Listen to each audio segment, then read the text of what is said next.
एक breaking news सामने आ रही है। उत्तर प्रदेश के शाहजहांपुर में टिकट कटने से नाराज समाजवादी पार्टी के नेता बीजेपी में शामिल हुए।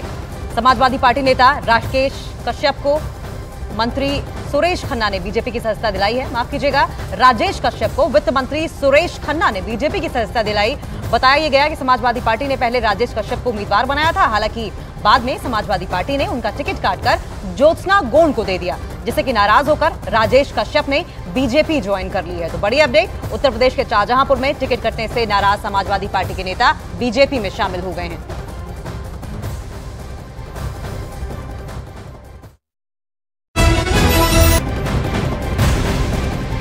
लोकसभा चुनाव के बीच एआईएमआईएम चीफ असदुद्दीन ओवैसी का विवादित बयान सामने आया है। उन्होंने न्यूज एजेंसी एएनआई से बातचीत में आज के भारत की तुलना तानाशाह हिटलर के युग से की है। इतना ही नहीं, एएनआई को दिए इंटरव्यू में उन्होंने भारत में मुसलमानों की स्थिति को हिटलर के युग के समय जर्मनी में यहूदियों जैसा बताया है। असदुद्दीन ओवैसी के इस बयान पर बीजेपी ने बड़ा पलटवार किया है। बीजेपी ने ओवैसी पर धर्म के नाम पर राजनीति करने का आरोप लगाया है।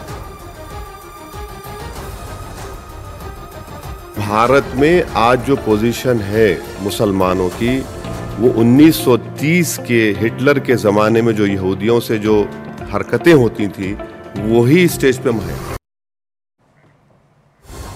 इधर असदुद्दीन ओवैसी के विवादित बयान पर बीजेपी ने जोरदार पलटवार किया है। उनके बयान को नफरती करार दिया है।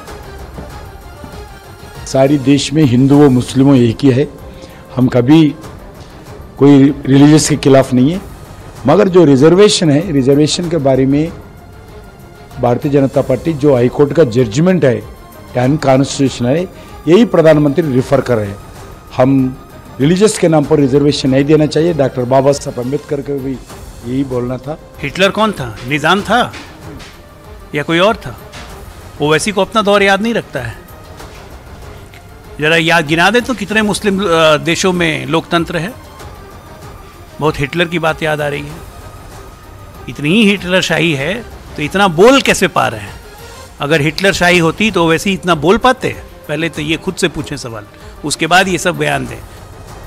इधर कांग्रेस नेता ओवैसी के बयान का समर्थन करते दिखाई दे रहे हैं, तो वहीं यूपी के मंत्री ओम प्रकाश राजभर ने ओवैसी को मुसलमानों का दुश्मन करार दिया है।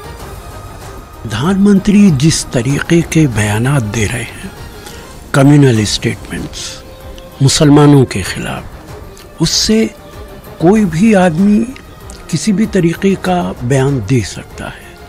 मुझे महसूस होता है कि प्रधानमंत्री ने ये तय कर लिया है कि वो अपनी इस देश में कम्युनल इमेज बनाना चाहते हैं।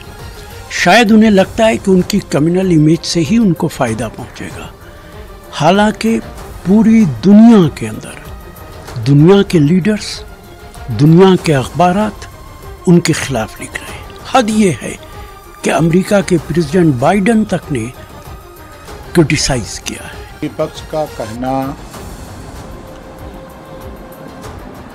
जो है वो एक तरह से उनकी हताशा और निराशा है। सच्चाई जो चीज़ है, मुसलमानों का असली कोई दुश्मन है तो कांग्रेस, सपा और बसपा है। लंबे समय तक शासन कांग्रेस, सपा, बसपा ने किया है।